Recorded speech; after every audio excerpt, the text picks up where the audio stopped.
Hello friends, నమస్తే అందరికీ. సుదర్శన homeopathy ఛానల్కి స్వాగతం.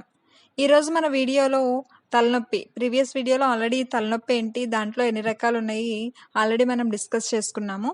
ఈరోజు మన వీడియోలో ముఖ్యంగా ఇప్పుడు ప్రజెంట్ యంగ్ జనరేషన్లో బాగా పీడిస్తున్న సమస్య మైగ్రేన్.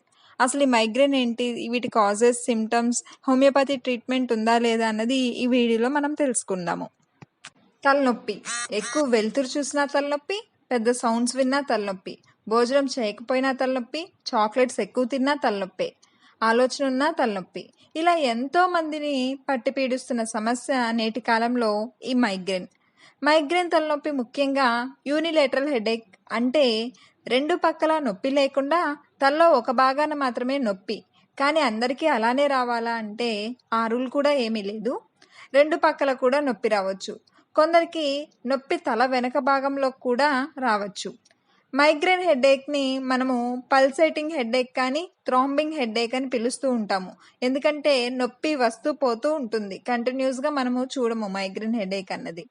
అయితే మైగ్రేన్ హెడేక్ 3 నుంచి 4 గంటలు ఉంటుంది, కొంతమందికి 2-3 రోజులు కూడా ఉంటుంది. నొప్పితో పాటు కళ్ళు లాగుతూ ఉన్నట్లు, కళ్ళ కింద బరువుగా ఉన్నట్లు మనకి తెలుస్తూ ఉంటుంది. అయితే ఈ మైగ్రేన్లో ఫోటోఫోబియా, అంటే వెలుతురిని చూడలేకపోవటం, అలాగే ఫోనోఫోబియా, అంటే ఎక్కువగా పెద్ద సౌండ్, లౌడ్ నాయిస్ అనేది భరించలేరు. దాంతో పాటుగా నాసియా, అంటే కడుపులో వికారంగా వాంతి వచ్చినట్లు ఉండడం, అలాగే కొంతమందికి కళ్ళ ముందు సర్కిల్స్, దాన్ని మనము ఆరా ఫేజ్ అంటాం, ఆరా అని పిలుస్తాము. అలాగే విజువల్ డిస్టర్బెన్సెస్, కంటి చూపు మందగించడం, ఇలాంటివన్నీ మనము చూస్తూ ఉంటాము. ఈ మైగ్రేన్ యొక్క కాజెస్, కారకాలు ఏంటో తెలుసుకుందాము. మొదటిగా హార్మోనల్ చేంజెస్, అంటే వ్యాసో యాక్టివ్ పెప్టైడ్స్ అనేవి కెమికల్స్ రిలీజ్ అవుతూ ఉండడం, ఎక్కువగా రిలీజ్ అవటం వల్ల కూడా మైగ్రేన్ వచ్చే అవకాశం ఉంది. దాంతోపాటుగా 90% మైగ్రేన్కి మెయిన్ రీజన్ స్ట్రెస్.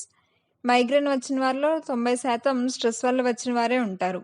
అలాగే మిగతా 10% ఏంటి అంటే ఎక్సెసివ్ ఆర్ ఇన్సఫిషియెంట్ స్లీప్, అంటే ఎక్కువగా నిద్రపోవడం లేదా తక్కువ నిద్ర అవటం, నిద్రలేమి ఉండటం.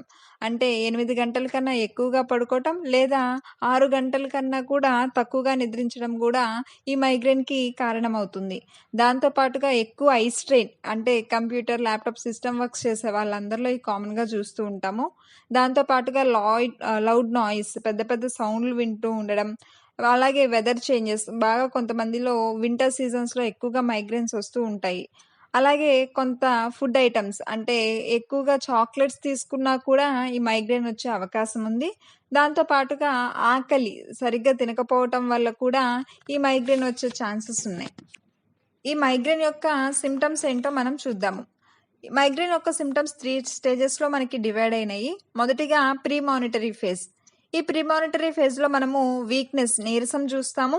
అలాగే కాన్సన్ట్రేషన్ డిఫికల్టీ, సరిగ్గా కాన్సన్ట్రేట్ చేయలేకపోతారు.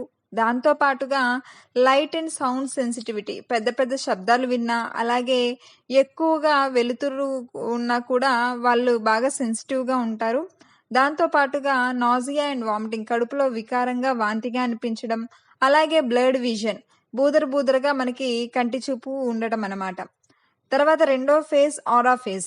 ఈ ఆరా అనేది బ్రెయిన్లో ఫోకల్ డిస్ఫంక్షన్ వల్ల వస్తుంది. ఆరా అనేది హెడేక్ స్టార్ట్ అయ్యే ముందు కనిపిస్తుంది. మామూలుగా అసలు ఈ ఆరా అంటే ఏంటి అంటే కళ్ళ ముందు రింగ్స్ లాగా, అంటే సర్కిల్ లాగా, ఎటు ఈ చూస్తున్న ఇమేజ్ ముందు మనకి ఈ సర్కిల్ లాగా కనిపిస్తూ ఉంటుంది.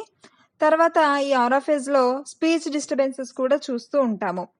ఇక తర్వాత మూడో స్టేజ్ అనేది హెడేక్. ఈ హెడేక్లో మనం 4 to 72 అవర్స్ హెడేక్ అనేది ఉండడం మనం గమనిస్తూ ఉంటాము. దాంతో పాటుగా యూనిలేటరల్ హెడేక్, అంటే ఇందాక చెప్పుకున్నట్టుగా ఒకవైపు హెడేక్ మనకు అనిపించడము.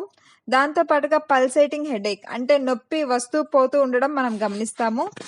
అలాగే నాసియా అండ్ వామిటింగ్ కూడా చూస్తూ ఉంటాము. దాంతోపాటు ఫోటోఫోబియా, అంటే వెలుతురిని చూడలేకపోవటము. తలనొప్పి వల్ల నిద్ర కూడా సరిగ్గా పట్టకుండా కళ్ళ కింద స్వెల్లింగ్ గాను వాపులాగా వచ్చేసి కళ్ళు లాగుతూ ఉండటాన్ని కూడా మనం గమనిస్తూ ఉంటాము. తర్వాత ఈ మైగ్రేన్ యొక్క ఇన్వెస్టిగేషన్స్ ఏంటి అంటే సిబిసి, అంటే ఈ తలనొప్పి అనేది వీక్నెస్ కానీ B12 డెఫిషియన్సీ కానీ అనేమియా కానీ దానివల్ల వస్తుందా అన్నది తెలుసుకోవడానికి మనం బ్లడ్ టెస్ట్ అనేది చేయించుకోవచ్చు.